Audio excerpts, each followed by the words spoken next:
सत्संगत जी, प्रेम से कहना निरंकार जी। सत्संगत, मथुरा, वृंदावन, योगेश्वर भगवान कृष्ण की जन्मस्थली, जहाँ आज सतगुरु माता श्री दीक्षा जी महाराज निरंकारी राजपिता जी का आगमन हुआ है।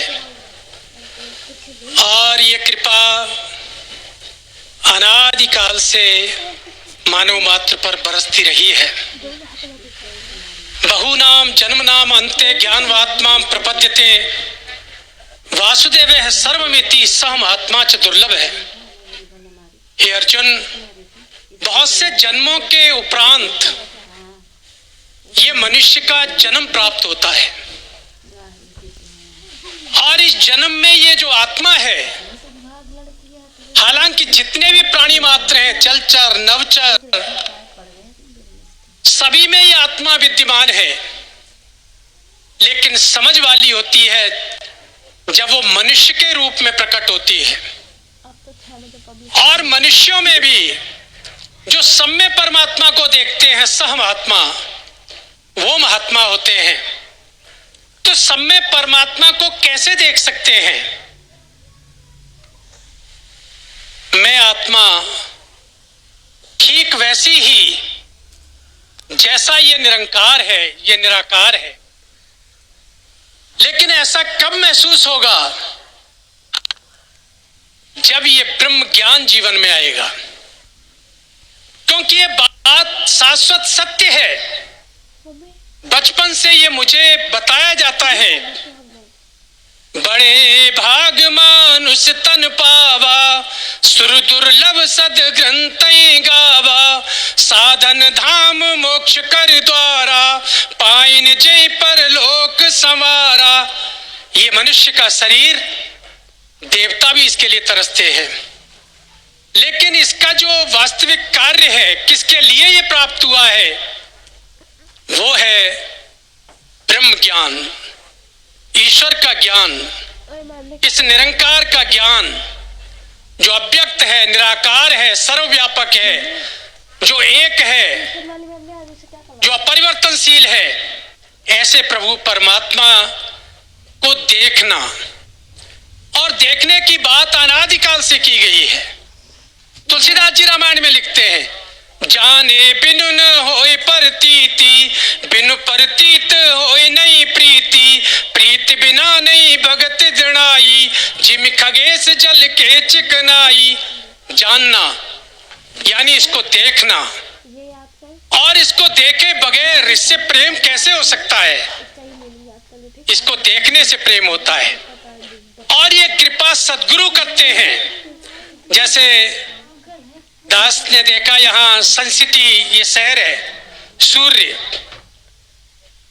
बाबा गुरुचरण सिंह जी महाराज ने कहा कि इस परमात्मा के दर्शन परमात्मा के अलावा कोई भी नहीं करा सकता। परमात्मा के दर्शन परमात्मा ही करा सकते हैं। जिस प्रकार से सूर्य को सूर्य की रोशनी में ही देखा जा सकता है। अगर कोई चाहे रात को मैं सूर्य को देख लूं, संभव नहीं है। जब सूर्य प्रकट होता है, उसकी किरणें मुझे मेरी आंखों को छूती हैं, तो ही मैं सूर्य को देख पाता हूं। जब सद्गुरु धरती पे प्रकट होते हैं और ये ब्रह्म ज्ञान देते हैं, फिर ही एक सामान्य मनुष्य इस परमात्मा को देख सकता है। जिसके देखने, जिसके मिलने की बात अनादिकाल से मनुष्य करता आया है। दास को अपना बचपन याद है। एक आश्रम में जब सुबह साधु महात्मा के चरणों में जाते, वो अक्सर कहते, आरती गा के फिर ही स्कूल जाया करो। और आरती की वो 2-3 लाइनें जो आज भी याद हैं, वो थी, किस विधि मिलूं दया में तुमको मैं कुमति, यानी हे दया के सागर, मैं आपसे कैसे मिलूं? तुम हो एक अगोचर, तुम आंखों से नहीं दिखाई देने वाले हो।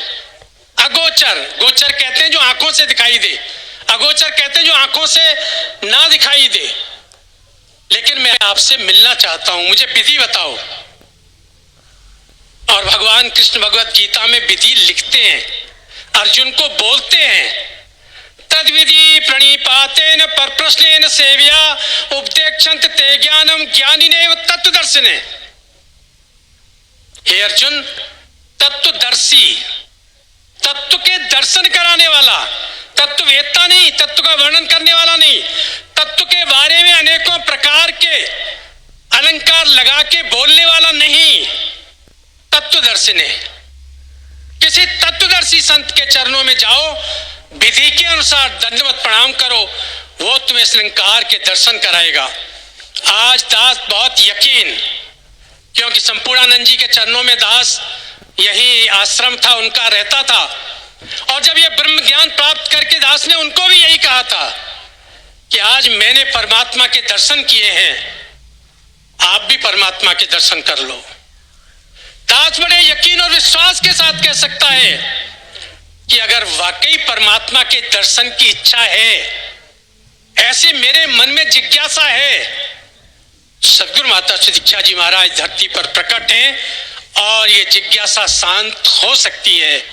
मेरी जिज्ञासा शांत हुई है, मेरे जीवन में परमात्मा आया है, वरना तो कितना भी इंसान विद्वान हो जाए। दास ने भगवत गीता को पढ़ा, उसमें लिखा है, अर्जुन प्रश्न करता है, जीव क्या है, माया क्या है, अधिभूत क्या है, आध्यात्म क्या है, तू क्या है, मैं क्या हूं, संसार क्या है। और भगवान कृष्ण कहते हैं, अर्जुन विराट को देख, ये मेरी 8 प्रकार की माया, 9वां तू जीव, तू इसको तो तू देख रहा है, मुझ ब्रह्म को देख। और जैसे ही अर्जुन देखता है, वही अर्जुन जो प्रश्न करते हुए नहीं थक रहा था, वही अर्जुन कहता है, त्वमादि देवे पुरुष है, पुराण है, त्वमस्य विश्वस्य परम निधानम, वेतासि वेद्यम च परम च धामे, त्वया ततम विश्वानंत रूपम। हे सद्गुरु, मैं आपको अनंत ब्रह्मांड में व्याप्त देख रहा हूं। ये जानने योग्य है, ये प्राप्त करने योग्य है, ये प्राप्त हुआ है। इसलिए दास ये प्रार्थना कर रहा है कि अगर वाकई प्राप्ति की इच्छा है तो ब्रह्म ज्ञान कक्ष में अवश्य जाएं और ये जिज्ञासा प्रकट करें कि अविनाशी परमात्मा, ये अनंत परमात्मा मेरे जीवन में आए। ये सहज में आ सकता है, एक क्षण में प्राप्त हो सकता है। हे भगवान राम को गुरु वशिष्ठ कहते हैं, राम फूल के मसलने में देर लग सकती है, परमात्मा को प्राप्त करने में उतनी भी देर नहीं लगती। जो जाने सो देह जनाई, जानत तुम्हें हो जाई। सदगुरु माता श्री दीक्षा जी महाराज, आप पार ब्रह्म हैं, इस सृष्टि में प्रकट हैं, इस मनुष्य का उद्धार करने के लिए आए हैं। कृपा करो, हर मानव मात्र इस ब्रह्म ज्ञान को प्राप्त करके अपने जीवन को संवारे। यही प्रार्थना है, यही अरदास है। प्रेम से कहना, निरंकार जी।